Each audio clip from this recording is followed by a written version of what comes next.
She caught her millionaire husband with mistresses, disappeared pregnant, and returned 4 years later, with twin sons who looked just like him. Emma Lawrence stood outside the tall glass tower that housed Grayson Enterprises, her breath catching slightly as she adjusted the small bag in her hands. Inside it was a carefully packed lunch, the one Nicholas always said reminded him of home. She hadn't planned to stop by his office today. It had been a long night, the twins inside her belly had kicked relentlessly, and her back ached. But something in her told her this was important. She had just come from her final ultrasound and had seen them again, 2 perfect boys. They were healthy, strong, and clearly determined to stretch her to her emotional and physical limits. She smiled to herself. She couldn't wait to tell Nicholas in person. He'd seemed distant lately, distracted, but she chalked it up to the usual pressure of managing an empire. He was a CEO after all.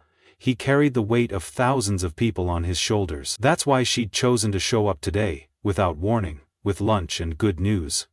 To remind him that some things were bigger than power and stress. Like family. The receptionist greeted her by name and smiled, not stopping her as Emma stepped onto the elevator. She knew the way by heart. The top floor, far away from the chaos of everyday operations, where Nicholas kept his office pristine and private. As the elevator opened and she stepped into the silent hallway, her heels clicked softly against the marble. She heard laughter behind the double doors before she reached them. His laugh, deep, familiar, but not alone, female voices, 2 of them. Emma hesitated. Her hand hovered above the handle. She told herself not to assume the worst. Maybe it was a meeting, maybe his assistant had company. She pushed open the door slowly, her heart still calm, her breath steady. But what she saw inside knocked the air out of her like a punch to the chest. Nicholas sat relaxed on the couch in his office, jacket off, drink in hand. Next to him 2 women, one with a hand on his arm, the other laughing a little too closely. He didn't see her at first. They were too absorbed in their flirtation, their closeness, the unspoken intimacy that had no place in the life he had promised Emma. When he did finally look up, it was slow, casual, as if expecting another assistant or employee. Then he saw her. The bag in her hand, the swelling curve of her stomach, her eyes. For one awful second, no one said a word. Emma didn't cry. She didn't scream. She didn't throw the bag of food or demand answers. She simply looked at him, held his gaze for one long, burning moment, then turned and walked out. Past the stunned women, past the silent hallway, past the smiling receptionist who said, "Have a lovely day," without looking up. She stepped outside into the sharp autumn air, the city rushing around her as if nothing had happened. As if her world hadn't just shattered. She walked 5 blocks before she even realized where she was going. Her phone buzzed in her pocket, probably him. But she didn't check. She kept walking. She knew now that everything had changed. There was no conversation that could fix what she had just seen. There was no excuse or apology that could make it right. She had come to tell him she was carrying his sons. Instead, she walked away with them still hidden inside her. 3 hearts now beating in silent defiance. And just like that, Emma Lawrence disappeared. The train ride out of Manhattan was long, gray, and strangely comforting. Emma sat by the window, one hand resting protectively on her belly, the other holding a small paper coffee cup she had no intention of drinking. She watched the buildings blur into smaller towns, the skyline giving way to trees and quiet roads, until the city that had built her relationship, and destroyed it, was gone.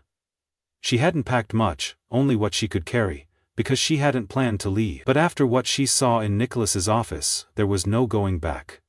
She had made up her mind the moment the elevator doors closed behind her.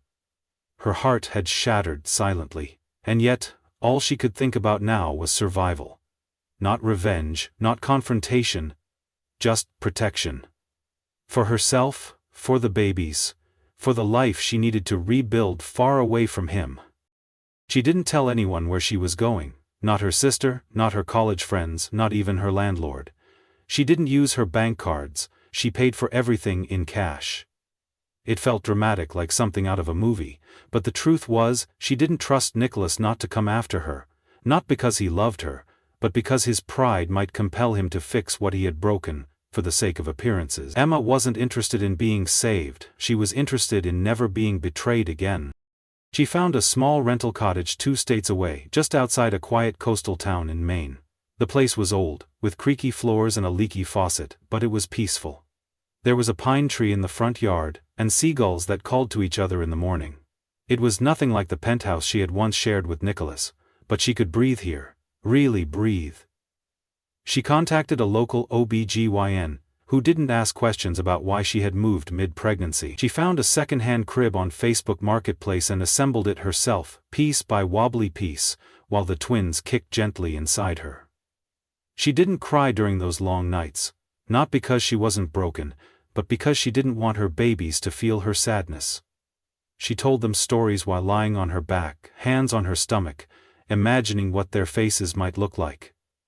She knew they'd resemble him, it was unavoidable. And she also knew that even if it hurt to see him in them, she would love them harder than she'd ever loved anyone. The day she gave birth came earlier than expected.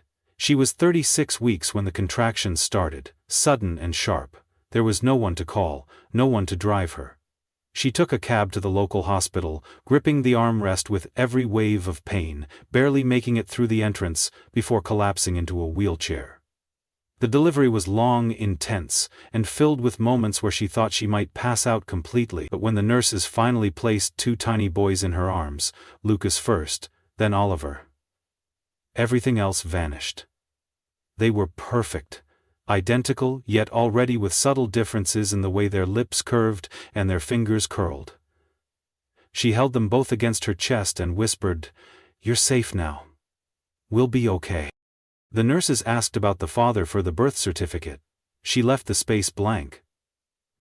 He stayed in the hospital for 4 days, then took the boys home wrapped in mismatched blankets. The cottage was colder now, but she didn't mind. She swaddled them tightly, placed them in the crib side by side, and sat nearby every night just watching their little chests rise and fall. Exhaustion crept in like a wave, but she pushed through it with the kind of strength she never knew she had. She fed them every 3 hours, she rocked them during colic cries. She changed diapers by flashlight when the power flickered during a storm. She didn't sleep more than 2 hours at a time, but somehow, she found beauty in the chaos. Weeks turned into months, the town slowly became home. She started walking with the boys along the beach in the mornings, wrapped up in a double stroller, their blue eyes watching the sky with wonder. The neighbors got used to her, some offering small help like warm soup or used toys. A woman at the grocery store taught her how to coupon. An elderly man at the park taught Lucas how to throw a pine cone like a ball. These small kindnesses built a world around her, a new kind of family. She never mentioned Nicholas. Not to anyone. When people asked, she simply said the boy's father wasn't around, and then she changed the subject. She kept her last name. She kept the photos of their first smiles to herself, and though the ache of what she'd lost still visited her on the quietest nights, she didn't regret walking away. Because here, in this quiet place, filled with sand, wind, and 2 little boys who now called her Mama, with sticky fingers and sleepy giggles, she had found something Nicholas Grayson would never understand. She had found peace. 4 years passed like a tide, slow but constant, reshaping Emma's world in quiet ways. What had once been raw pain gradually softened into something more complex. A bittersweet mix of strength, exhaustion, and resilience. The little cottage that once felt like a hiding place had become a true home. The cracks in the walls didn't bother her anymore. The floors still creaked underfoot, but the noise had turned familiar, even comforting. Most mornings began before the sun rose, when 2 sets of small feet came thumping down the hallway and climbed into her bed, burying under the blankets with cold toes and tangled hair. Lucas and Oliver, now 4 years old, had grown into sharp, curious little boys. They were inseparable, constantly talking over each other, constantly trying to outsmart her, and always asking questions about everything, from why the ocean moved, to why she always smiled when they said, "I love you." They were beautiful, and the resemblance to Nicholas only grew stronger with time. Sometimes it startled her. Their piercing blue eyes, their defiant little chins, the way they tilted their heads when they didn't understand something. There were days when it was hard to separate her memory of their father from their very presence. But they were not him, they were hers.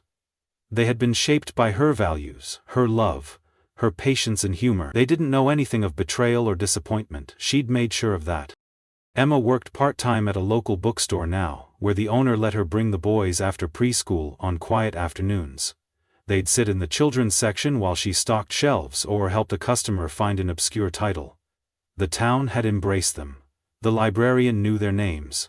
The barista at the coffee shop knew she preferred decaf with oat milk. She had built a small, quiet life, filled with routines that gave her comfort. It wasn't glamorous, but it was real, and it was hers. Still, there were moments when the past came crawling back. A headline online.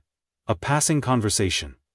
An old memory triggered by a scent or the feel of an expensive fabric. She didn't allow herself to Google Nicholas, though the temptation had been there more than once. She didn't want to know who he'd become, whether he had remarried, whether he had other children. She told herself it didn't matter anymore, but deep down, a tiny sliver of pain still lived inside her. Not because she missed him, but because he had never even looked for them. He had let her walk away pregnant with his sons, and never once tried to find out where they had gone. Then came the invitation. She found it in her mailbox one late afternoon, sand still clinging to her sandals from a walk along the beach. A thick envelope with a gold seal and her full name printed in calligraphy. She almost didn't open it. But curiosity and instinct fought past her caution. Inside was an invitation to a high-profile charity gala, an annual event that she had attended before, long ago, when she had still lived in Manhattan as the wife of Nicholas Grayson. She nearly laughed. Was it a mistake, a cruel joke, or worse, a test? It didn't say who had sent it, but she knew. Her fingers trembled as she held it. She hadn't seen his name or face in years. And yet every cell in her body remembered the way he spoke. The way he stood. The exact tone of his voice when he said the words that made her leave. Pregnant? I don't need you. She could still hear it, like it had just happened. And now, after 4 years of silence, an invitation? She wanted to throw it away, to tear it into pieces and pretend it never reached her door. But something inside her stopped her. Maybe it was pride, maybe it was curiosity, or maybe it was for her sons. Lucas and Oliver had never met their father, they didn't even know he existed. And part of her, the part that ached on their birthdays when she filled both parent roles alone, wondered if they deserved at least one truth. She didn't answer the invitation right away. She let it sit on the kitchen counter for 5 days. She stared at it every morning while pouring cereal, every night while packing school lunches. On the 6th day she made a decision. If Nicholas Grayson wanted to see her again, then he would. But it wouldn't be the version of her he once knew. He wouldn't find the vulnerable, trusting young woman who brought him lunch and news of their twins. He would see the mother, the protector, the woman who had built a life from nothing and turned heartbreak into strength. And she would not come alone. She bought the boys matching black suits, tiny ones with satin lapels. She chose a soft cream-colored dress that made her feel powerful and elegant. She braided her hair the way she used to before she'd lost herself. And on the night of the gala, she stepped into the ballroom with her chin high, her sons on either side of her, holding each of her hands. It was time. The ballroom shimmered under soft crystal light, the sound of clinking glasses and polite laughter filling the air. Wealth floated through the room like perfume. Tailored tuxedos, designer gowns, hushed conversations about investments and philanthropy. Nicholas Grayson stood near the center, surrounded by admirers, business partners and acquaintances, who all saw him as the untouchable golden boy. His black suit was sharp, his hair perfectly styled, and his cool blue eyes scanned the room with the practiced detachment of a man used to commanding attention. He was here out of obligation more than desire. These events had long lost their thrill for him. The drinks all tasted the same, the compliments blurred together, and the people asking for photos were no longer interested in him as a person, just in what he represented. The thought used to flatter him, now it only left him tired. He was answering yet another question about a recent acquisition when something shifted in the atmosphere. A hush, almost imperceptible, rippled through the nearby guests. Heads turned. His assistant paused mid-sentence. Nicholas followed their gaze instinctively, his brows lifting slightly in polite curiosity. Until his eyes locked onto her. Emma. She stepped into the ballroom slowly but deliberately, her figure graceful and poised in a soft cream-colored dress that made her look like she'd stepped out of a dream. Her long blonde hair was pulled back in a loose braid, her expression unreadable, but it was her eyes that stopped him cold. They weren't angry, they weren't soft. They were steady. Focused. Certain. And then he saw them. Two small boys dressed in matching little black suits held her hands on either side. They looked about 4, maybe 5. Their hair was dark, thick and styled neatly, their cheeks flushed with the excitement of being somewhere new and glamorous. But what truly unraveled Nicholas from the inside out were their eyes, mirror reflections of his own, that impossible shade of icy blue that no one in his family but him had ever carried. The noise around him faded into silence. Emma's gaze flickered to him for the briefest second, acknowledging his presence with nothing more than a glance, before she turned her attention to her sons, kneeling down to straighten a jacket button and whisper something that made them both smile. Nicholas couldn't move. Couldn't think. Everything inside him had gone completely still. His mind scrambled for logic. How? Was it possible? Could she have? No. He would have known, she would have told him. But then again, she hadn't said a word when she left. He'd watched her walk away without so much as a sentence. He assumed she'd been angry, maybe wanted space.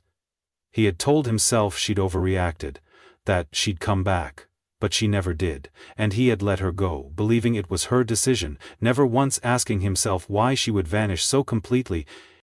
Now, looking at the boys, he knew exactly why. He wanted to approach. Every instinct in him screamed to move, but his feet remained rooted to the marble floor while Emma took a few more steps into the room, heads turning to follow her quiet procession. She didn't look uncomfortable. She didn't look uncertain. If anything, she looked like she belonged more than he ever had.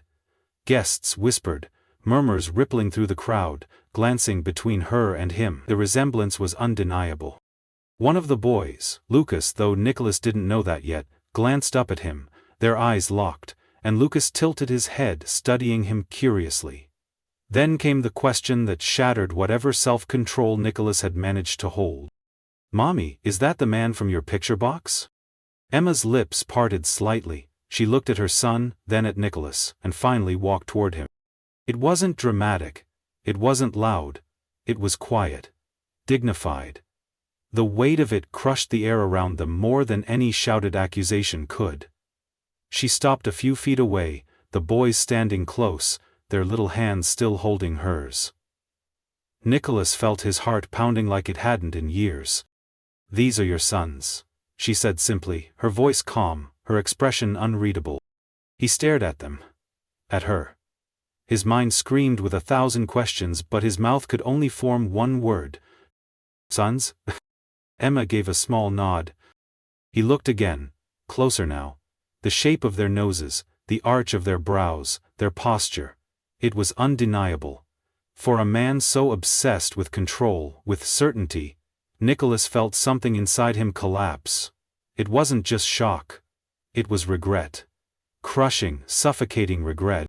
"I didn't know," he said, and the words came out barely above a whisper. "You never told me." Emma raised an eyebrow, not in accusation but in quiet acknowledgement of the irony. "I didn't think you'd care." That sentence landed like a blade. He felt it hit deeper than any business failure, any public scandal could have. He wanted to protest, to explain, to tell her he would have cared, that he could have been different, but he knew she wouldn't believe it. And maybe she shouldn't. A quick glance around symbolized that Evie was ready. Or almost ready. The boys looked between them, sensing something but not understanding. Emma kneeled beside them again and smiled. "Why don't you go get a juice box? I saw some near the dessert table." They nodded, still curious about the strange man who had made Mommy go quiet, but trusting her enough to run off. Now they were alone. Nicholas looked at her again. Really looked. She wasn't the woman he remembered. She was stronger, grounded, resilient. And he was not the man she once loved. "Why now?" he asked quietly. She exhaled. "I didn't come for you," she said honestly. "I came to show them that I'm not afraid of you anymore." Nicholas nodded slowly, understanding something in that moment he hadn't been ready to understand before. She didn't need anything from him. But maybe, for the first time in his life, he needed something from her. Nicholas didn't sleep that night. After the gala ended and the guests filtered out, their murmurs still echoing in his ears, he stood in the empty ballroom long after the lights dimmed. The image of Emma's face, steady and sure, and the two boys in miniature tuxedos, his sons, haunted him with relentless clarity. He had faced mergers, lawsuits, and public scrutiny, but nothing had ever rattled him like the quiet truth in her eyes. She hadn't come back angry, she hadn't come back begging. She had come back complete, self-sufficient, with living proof of the family he had thrown away. Back in his penthouse, the silence screamed at him. He walked from room to room, suddenly aware of how empty everything was. There were no toys on the floor, no tiny socks in the laundry, no drawings on the refrigerator. He sat on the edge of his bed, still in his suit, and replayed every moment from 4 years ago. Her standing in the doorway, the expression on her face, the bag in her hand, her silence, his arrogance, the women laughing beside him.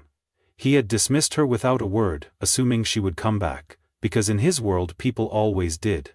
But she hadn't. And he had never once gone after her.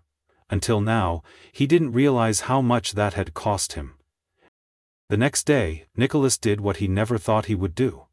He reached out. A mutual acquaintance had greeted Emma at the event and mentioned that she was living in Maine. It wasn't much, but it was enough. He didn't send lawyers, he didn't send a formal request. He sent a letter. A handwritten one, not typed, without a signature block or company seal. He told her that he understood if she never wanted to see him again, but that he would give anything for the chance to know his sons. He didn't demand anything, he didn't mention custody or rights, he simply asked if she would meet him for coffee, just once, no lawyers, no pressure. Emma didn't reply for 2 weeks. When she finally did, it came in the form of a short email, a time, a place, a small cafe by the water in her town, no greeting, no emotion, just clear boundaries. But she agreed to meet. Nicholas flew out the next morning and arrived hours early. He sat in the cafe with 2 coffees, checking the door every 5 seconds, unsure of what he would even say.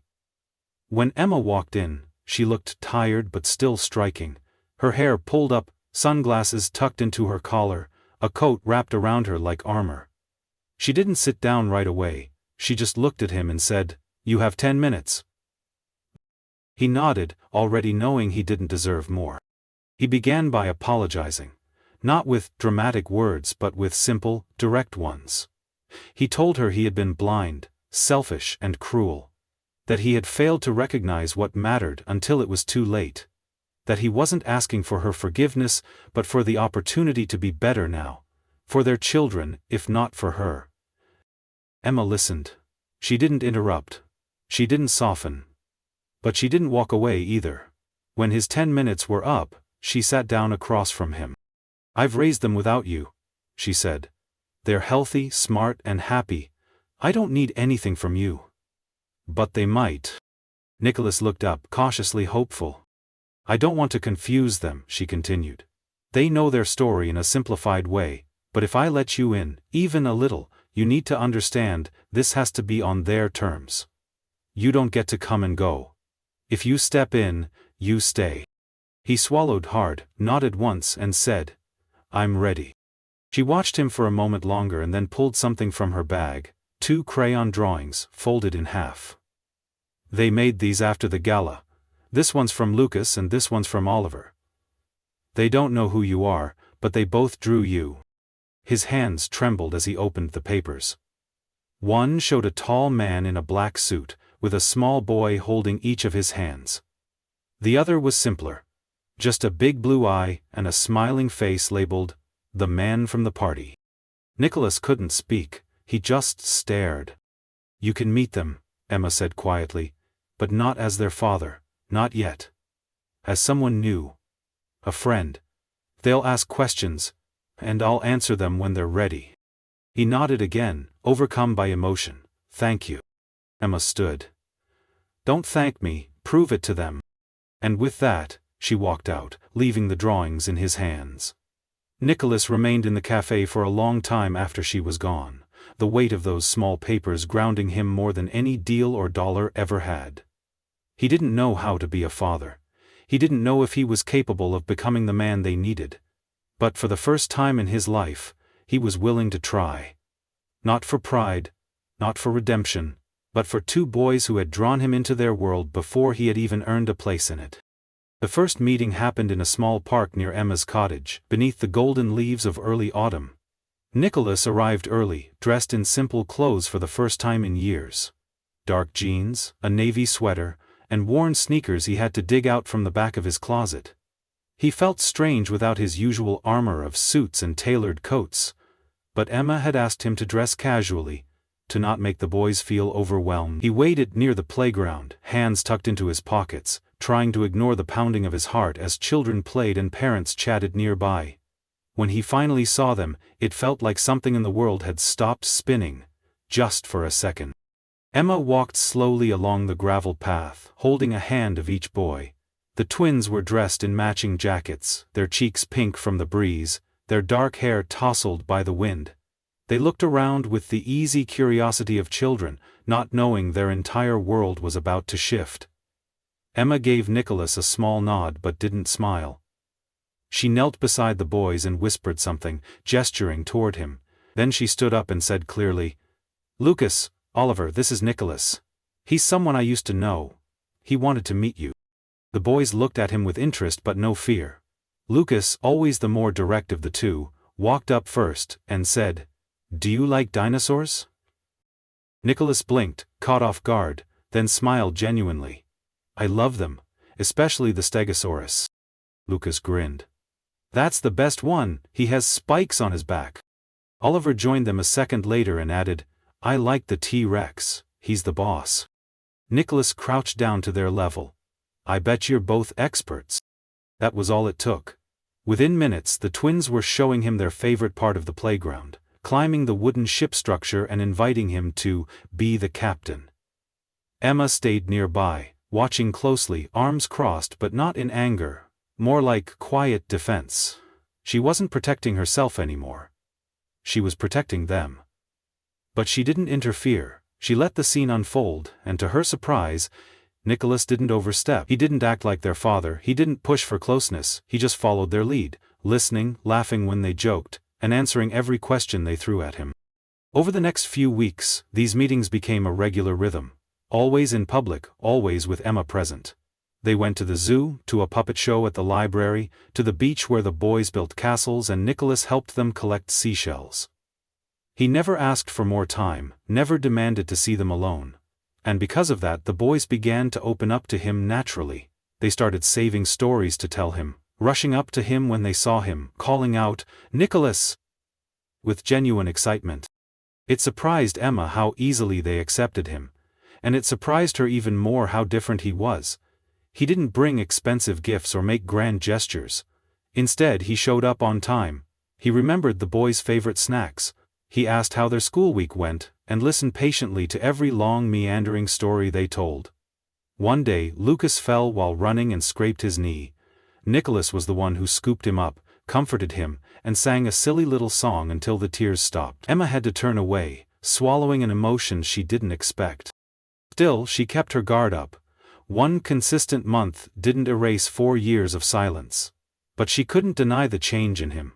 He was no longer the man who had dismissed her with a careless phrase. He was quieter now, more intentional, and even uncertain at times. That vulnerability, once so foreign to Nicholas, was what made her start to believe this might not just be temporary. One afternoon in late October they stayed at the park longer than usual. The sun had started to set, casting a golden glow across the trees, and the boys were drawing pictures in the dirt with sticks. Emma and Nicholas sat on the bench, a few feet apart watching them. "Thank you," Nicholas said, his voice low, "for letting me be here."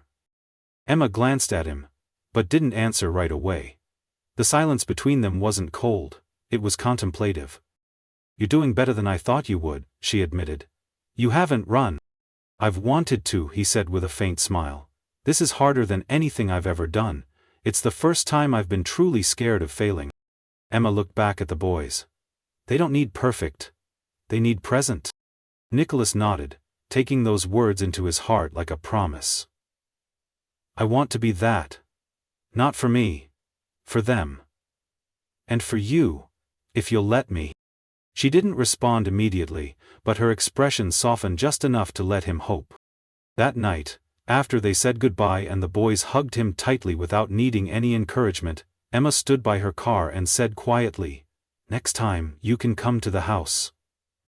Nicholas felt something inside him break open. Relief, gratitude, and a sense that maybe, just maybe, this wasn't about forgiveness anymore. Maybe, it was about building something new. One small moment at a time. The first time Nicholas stepped into Emma's cottage, he felt like he was walking into a life he was never meant to see, yet had longed for without realizing it. It was small and warm, with faded wallpaper and old hardwood floors that creaked when you walked across them.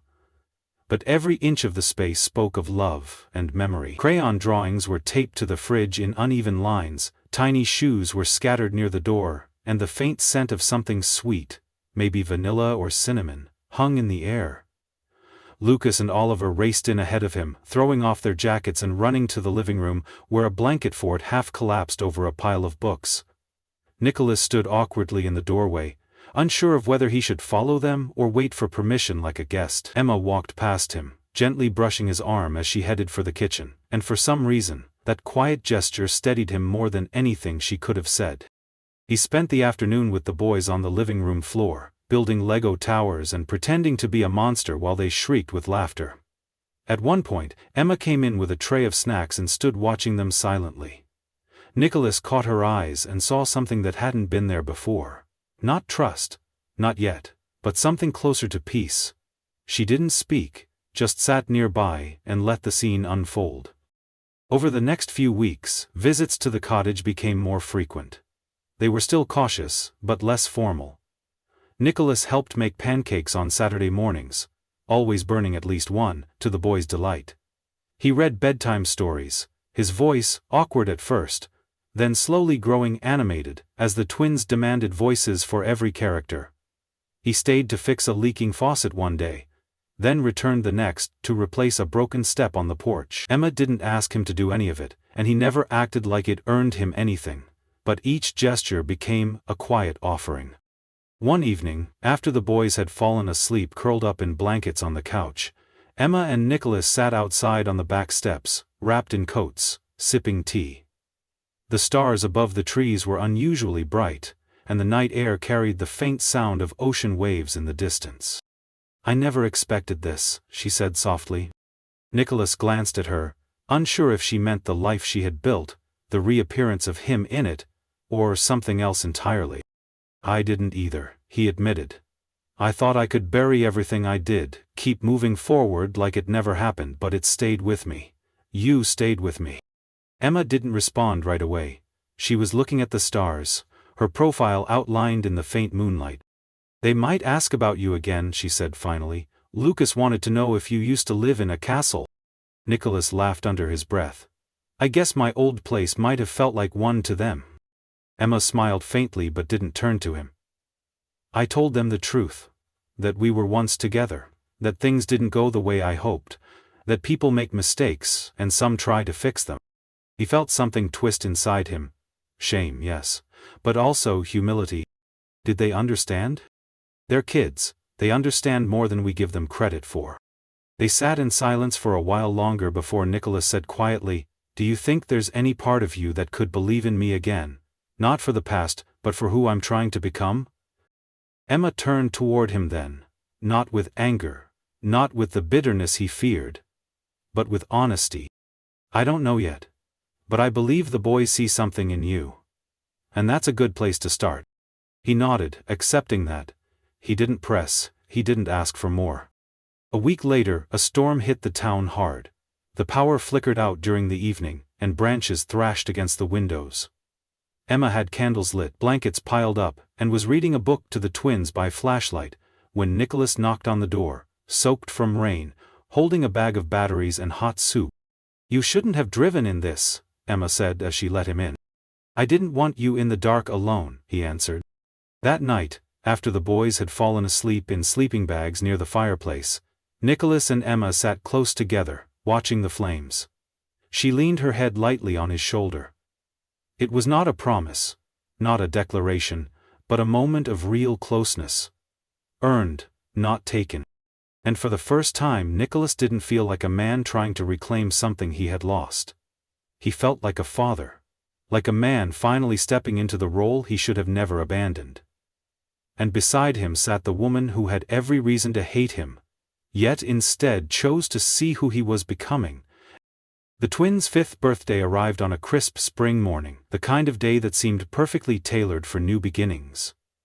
The air smelled of blossoms and earth, and sunlight filtered through the trees that surrounded the little cottage Emma had once chosen as a safe place to disappear.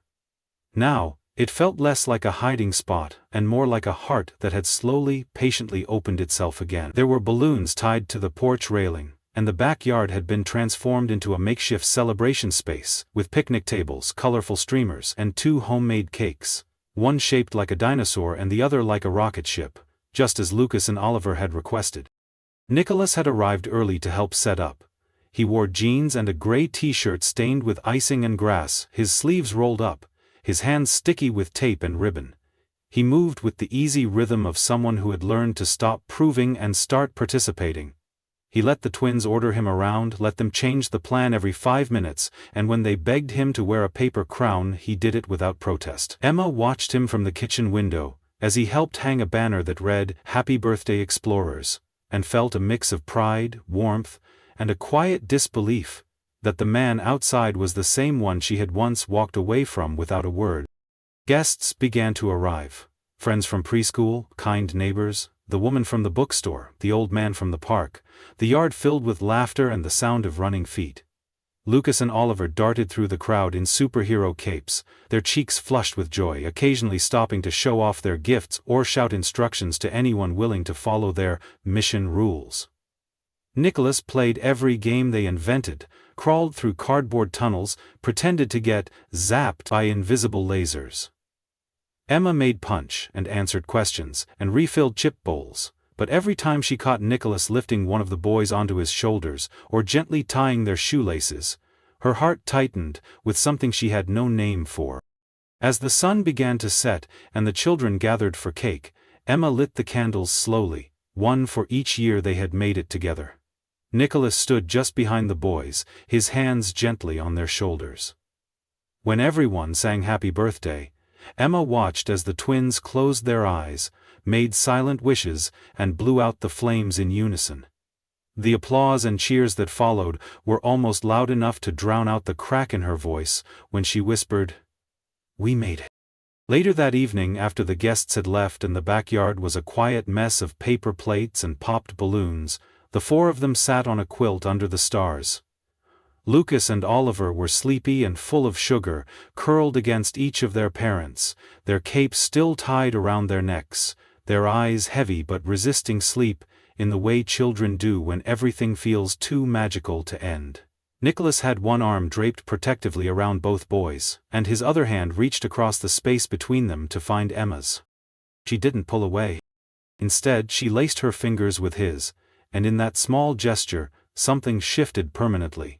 No big speech, no declaration, just a hand finding its way home. They sat there in silence for a while until Oliver murmured, "Are you staying over tonight, Nicholas?" Emma opened her mouth to respond, but Nicholas spoke first, his voice soft and certain. "If it's okay with your mom, I'd really like to." Lucas turned his head, blinking up at Emma. "Can he? Please?" She looked at them, then at Nicholas. And this time when she smiled it wasn't cautious. It wasn't guarded. It was full and real. "Yes," she said simply. "He can." The boys cheered faintly before dozing off, their heads resting on shoulders that had finally learned how to carry them. That night, Nicholas tucked them in and stayed up late with Emma, the two of them sitting on the porch long after the candles were blown out and the cake was wrapped away. They talked quietly, honestly, about everything that had passed and everything that might still come. No promises, no pressure, just truth.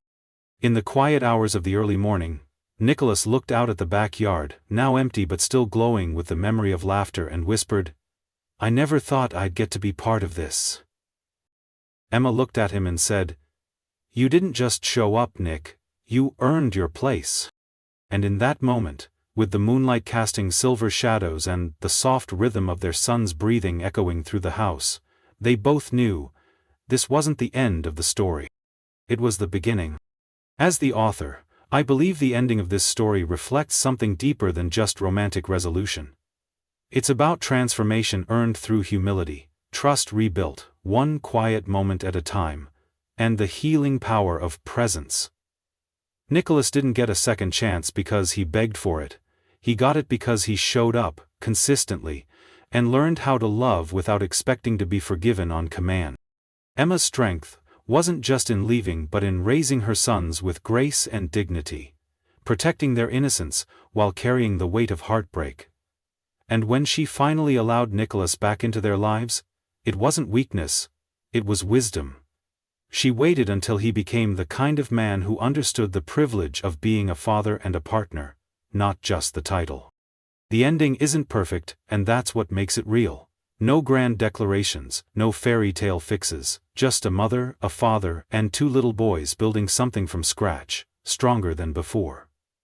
It's a quiet kind of happy ending, the kind that lasts.